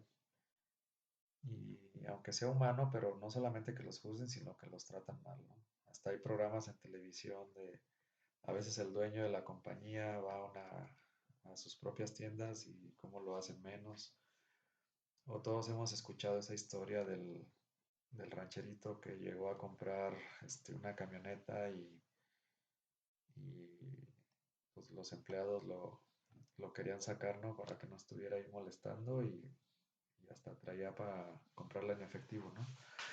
Entonces, bueno, no, nunca debemos de juzgar por la apariencia, aunque desde el punto de vista humano, mundano, sí, nuestra apariencia dice mucho de nosotros mismos. Más adelante habla del vestir y sí, de nuestra imagen, pero nosotros como cristianos no deberíamos de hacer diferencia o dejarnos guiar por la apariencia y decir, ah, bueno, este sí es poderoso, este sí es rico, este sí me conviene atenderlo bien y este no porque es pobre. No deberíamos porque aparte las apariencias engañan, ¿no? Hay un dicho que me gusta en inglés que dice, nunca juzgues un libro por su cubierta, ¿no? Y sí, realmente así debería de ser. No es, pero debería de ser. Deberíamos de juzgar más bien ya tratando a las personas por cómo son, por lo que dicen, por quiénes son y no por quienes aparentan ser o, o tenemos nuestra primera impresión. Bueno, el 11.4, fíjense, dice, no gloríes del manto que te envuelve, el día de la gloria no te engrías, pues admirables son las obras del Señor, pero están ocultas a los hombres. Como hay gente que se ufana de la marca de ropa que se pone, ¿no? Como hay gente que le da tanta importancia a la ropa de marca y pagan cantidades enormes, el doble, el triple, el cuádruple de lo que costaría una prenda sin marca, simplemente para sentirse más que los demás, sentirse bien, sentirse cómodo, sentirse, no sé, como que proyectar esa imagen de superioridad, de éxito, pues a los ojos de Dios eso no importa, ¿no? Jesucristo nuestro Señor ni siquiera se murió con su túnica, ¿no? Murió desnudo. Entonces, ¿qué más da si es una marca o si es otra? Ante los ojos de Dios es totalmente irrelevante. Y los que ponen demasiado énfasis en eso deberían de reflexionar si están bien o están desperdiciando dinero que podrían a lo mejor utilizarlo en otras cosas, ¿no? Por ejemplo, ayudar al pobre, ayudar al enfermo, ayudar al necesitado, por ejemplo. Bueno, el 11.11 dice, hay quien se agota, se fatiga y se apresura y cuanto más tarde llega. Hay personas que todo el tiempo andan a las carreras, ¿no? No importa si tienen poquitas cosas o muchas cosas, siempre andan corriendo, corriendo, corriendo y siempre llegan tarde. También aquí hago un llamado a una trampa que muchos evangelizados, que recién convertidos, que tomaron un retiro y se están acercando al Señor y que de repente quieren servir en su iglesia, en su parroquia, y que de repente empiezan a ir un día a la semana y luego 2 días y luego 3 días, 4 días y luego ya de repente están toda la semana y el fin de semana también. Pues a que reflexionen y vean que puede ser una trampa del enemigo también. Una de dos, o para que al rato se fastidien y se alejen de la iglesia y regresen a su casa, porque están faltando a atender su casa, que es su primera obligación antes que la iglesia, que es la iglesia doméstica. Eh, y el otro riesgo, pues también es que los hijos, si tienen hijos jóvenes todavía, pues puedan quejarse y, y de la iglesia y muchas personas, su reacción es decir, es que la iglesia me quitó a mis papás cuando yo más los necesitaba, es que nunca estaban, siempre estaban de retiros y yo nunca conté con ellos. Y entonces esos hijos normalmente se alejan de la iglesia, ¿no? Entonces tengan mucho cuidado de no dedicarle más tiempo del necesario, busquen el justo equilibrio. Claro, si son solteros o si ya sus hijos están grandes o no tienen cierta responsabilidad, bueno, pueden darse el lujo de ir varios días a la semana, pero no demasiado, ¿no? Tienen que encontrar un equilibrio que no afecte su vida familiar también. Porque Dios también les va a pedir cuentas de eso, ¿no? Y en primer lugar les va a pedir cuentas de su familia y en segundo lugar de lo que hicieron en la iglesia. Pero muchas personas o señoras también o hombres que uno los ve todos los días en el templo y dice, bueno, pues a qué horas atiende a su familia, a sus hijos, a su marido, como que es un riesgo, ¿no? Que hay que tener cuidado.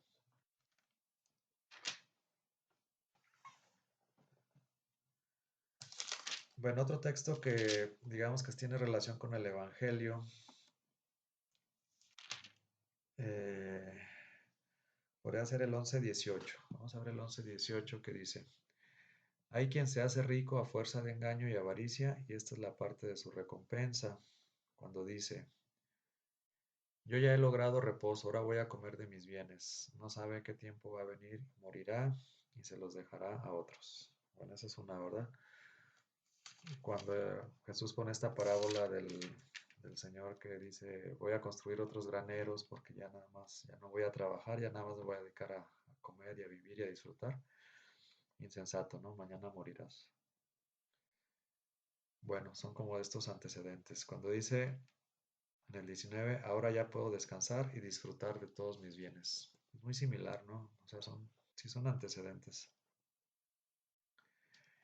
Y en el 20 dice, sigue con tu quehacer y dedícate a él y en tu tarea envejece, ¿no? Como diciéndote, no te jubiles, no te retires, pues tú síguele ahí en tu tarea, haciendo lo que puedes hacer, ahí envejece, ¿no? No te retires, tú síguele. Bueno, así dice la Biblia.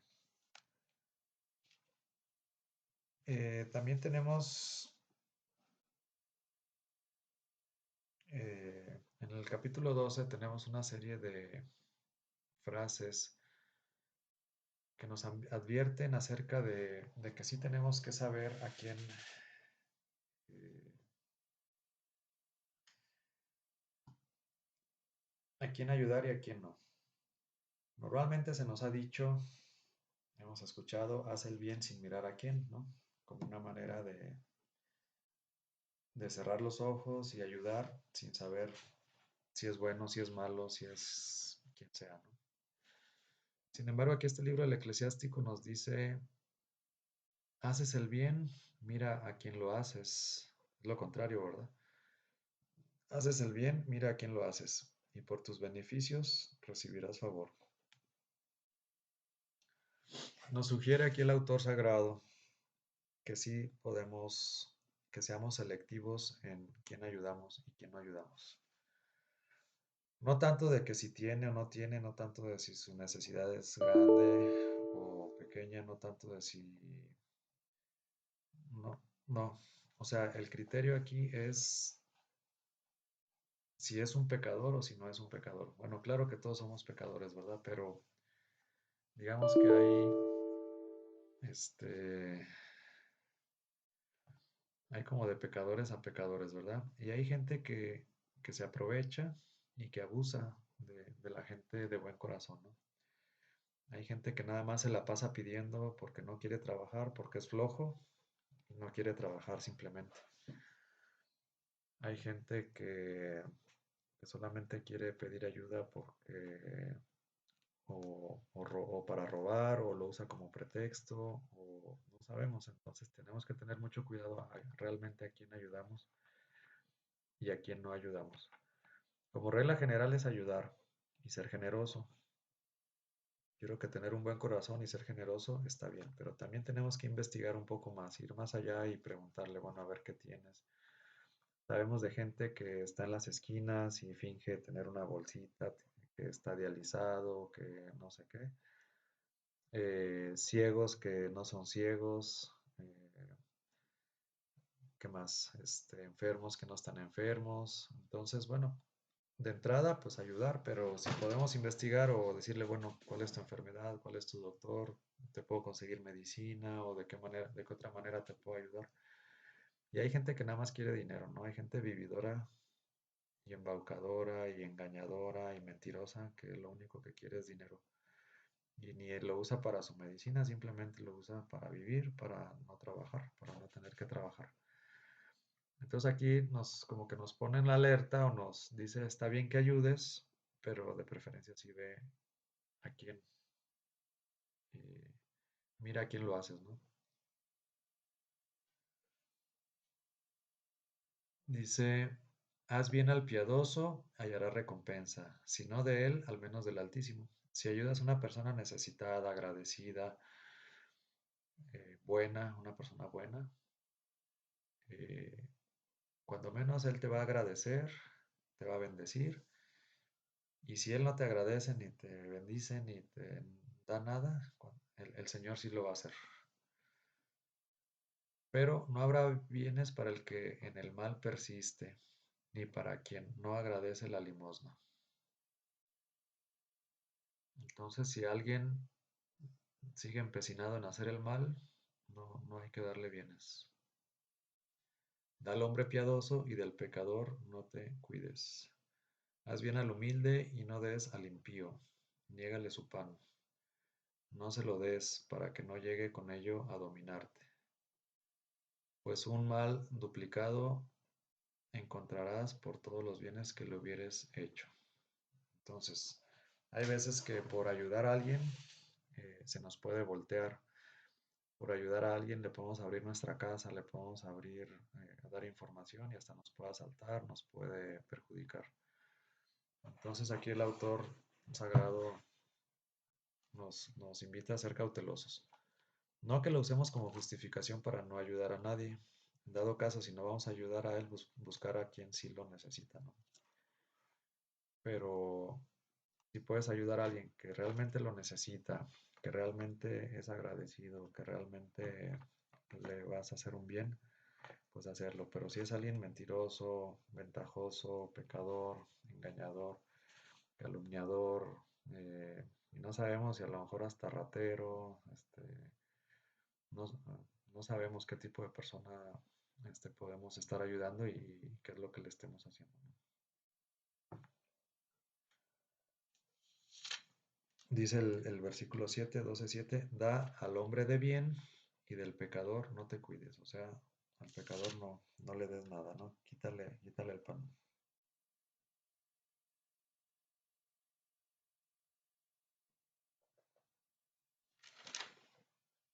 Bueno,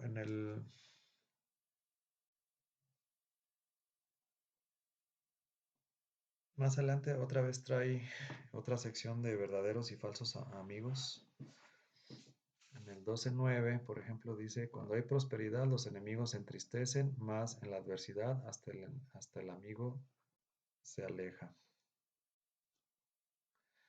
Lo típico, ¿no? Cuando te va bien, pues, tienes muchos amigos y cuando te va mal, muchos se alejan. No te fíes del enemigo.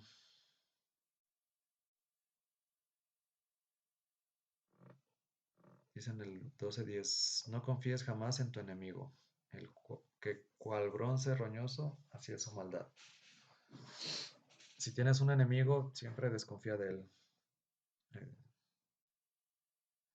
Debes de ser muy cauto con tus enemigos. No confiar. Puede ser que te esté poniendo una trampa, ¿no? No lo pongas junto a ti, no sea que se vuelva contra ti y te quite el puesto. No lo sientes a tu derecha. El enemigo habla con labios melosos, pero en su corazón trama cómo arrojarte a la fosa. El enemigo derrama lágrimas de sus ojos, etc.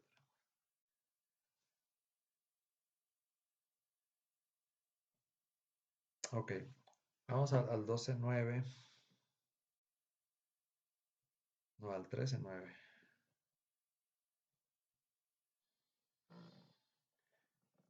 Cuando te llame un poderoso, quédate a distancia, que tanto más te llamará.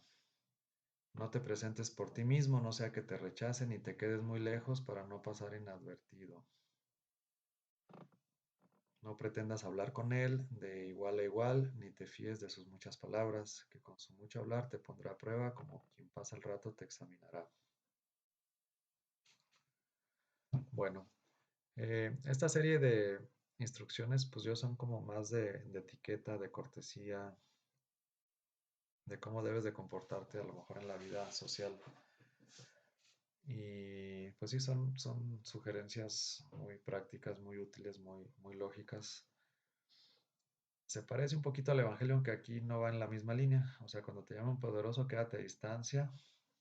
Así como decía Jesús, no te sientes en los primeros puestos, ¿no? Mejor quédate atrás. Es mejor que Él te llame y te diga, pásale adelante, a que no, que te quite de los principales puestos. Bueno, aunque aquí ya dice, no te quedes muy lejos para que no pases inadvertido, ¿no? A lo mejor este dice como que te quedes en medio, ¿no? La línea es un poquito diferente, pero también por ahí va. Bueno, en el 13:20 dice, abominación para el orgulloso es la humildad, así para el rico es abominación el pobre. Abominación para el orgulloso es la humildad, así para el rico es abominación del pobre. Lo contrario del orgulloso es el humilde y lo contrario del rico es el pobre. Y digamos que no se pueden mezclar, ¿no? No se mezclan, es la idea. Así como el soberbio aborrece la humildad, pues no se puede llevar con un humilde. Así el rico aborrece al pobre, pues el rico no se puede llevar por un pobre, ¿no? Digamos en términos generales. El 13:25 a mí me gusta mucho. Dice, el corazón del hombre modela su rostro, tanto hacia el bien como hacia el mal. Signo de un corazón dichoso es un rostro alegre. La invención de proverbios es penoso ejercicio. Aquí habla del rostro. Fíjense, el corazón del hombre modela su rostro, tanto hacia el bien como hacia el mal. Y es verdad, el rostro refleja, quizás la mirada lo refleja más, pero el rostro también se va haciendo un rostro adusto o un rostro suave, ¿no? Dependiendo de lo que ha vivido. El pecado se ve reflejado en el rostro, de acuerdo a este texto, sí. Si hay mucho pecado, de alguna manera a lo mejor las facciones se van haciendo más duras. Y en cambio, si es una persona buena, amable, afable, eh, cerca de Dios, se van haciendo unas facciones más suaves, ¿no? Independientemente de la edad o de la vejez, o eso es independiente, ¿no? Pero yo creo que sí tiene razón, ¿no? O sea, el rostro sí te dice mucho como de tu vida. Claro, no te devela todo ni te dice todo, pero sí te dice más o menos algo. Sí te dice algo, ¿no? Tanto para bien como para mal. Te puede dar una impresión para bien o para mal. Signo de un corazón dichoso es un rostro alegre. ¿Cómo vamos a saber si es una persona dichosa, alegre? Pues un rostro alegre, ¿no? Un rostro alegre refleja pues una vida alegre, ¿no? También. Entonces, pues sí, aquí se confirma lo que muchos sospechamos.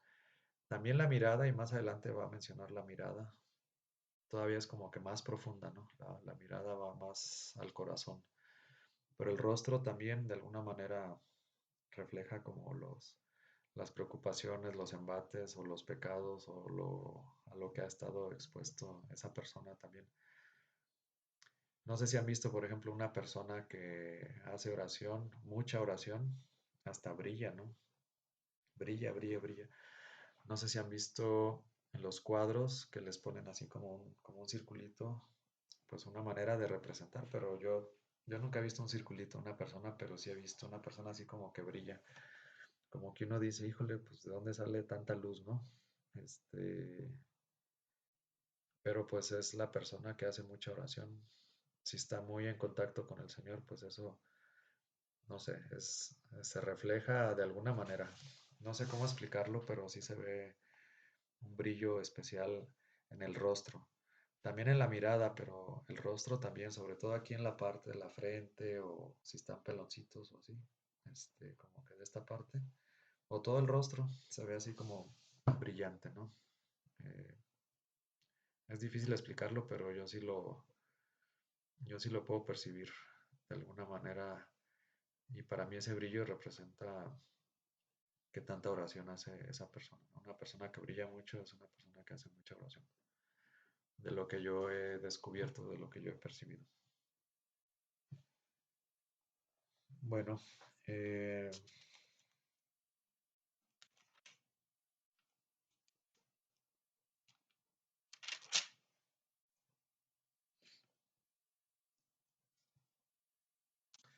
hasta aquí le vamos a dejar el día de hoy. Vamos a terminar esta serie de versículos. Como pueden ver, están muy actuales. Sorprende que se escribieron hace tanto tiempo, hace tantos años. Estamos hablando del año 180 antes de Cristo, ya tenemos 2200 años que se puso por escrito esto y sigue siendo muy actual, ¿no? En general, todo aplica a la vida actual y bueno, pues también a mí me llamó la atención muchos antecedentes del Evangelio que he ido encontrando en esta lectura. Y pues también esa sabiduría, luego nos quejamos de que no sabemos, que nadie nos enseñó a vivir, que nadie nos dio un instructivo para vivir, para salvarnos. Y la verdad es que el instructivo ahí está, nada más que no lo leemos, no leemos la Biblia y no leemos en especial estos textos sapienciales que nos enseñan cosas prácticas para la vida diaria y cotidiana. Como dijimos, el libro El Eclesiástico no habla mucho de la vida eterna, pero sí habla de la vida terrenal, ¿no? Y cómo esta vida terrenal también puede tener sus recompensas y, y una manera astuta desde el punto de vista de Dios, qué es lo mejor, cuál es la mejor manera que podemos vivir de acuerdo al plan de Dios. Entonces, bueno, pues ahorita vimos así algún breve repaso, resaltando quizás los proverbios o frases que más nos llamaban la atención, pero ustedes en su tiempo libre léanlos todos completitos o pongan una Biblia en audio, escúchenlos. La verdad es que hay mucha sabiduría escondida en estas líneas y luego nos quejamos que no hay sabiduría, pero lo que no hay a veces es tiempo, ¿no? Pues bueno, la invitación está a que continúen con su lectura. Y si se fijan, no es tan difícil de entenderlo, nada más hay que leerlo despacio, en oración, y el Señor nos va iluminando a entender sus designios. A veces uno entiende unas cosas y luego ya la segunda vez que lo lees entiendes otras y la tercera vez lo entiendes otras. Pues así es su manera de educarnos. O quizás es nuestra capacidad limitada que a veces alcanzamos a percibir unas cosas y luego después percibimos otras. Pero la invitación está a seguir leyendo. Bueno, pues terminamos en nombre del Padre, del Hijo, del Espíritu Santo. Amén. Dulce Madre, no te alejes, tu vista a mí no apartes, ven conmigo a todas partes y solo nunca nos dejes. Ya que nos proteges tanto como verdadera Madre, haz que nos bendiga el Padre, el Hijo, el Espíritu Santo. Amén.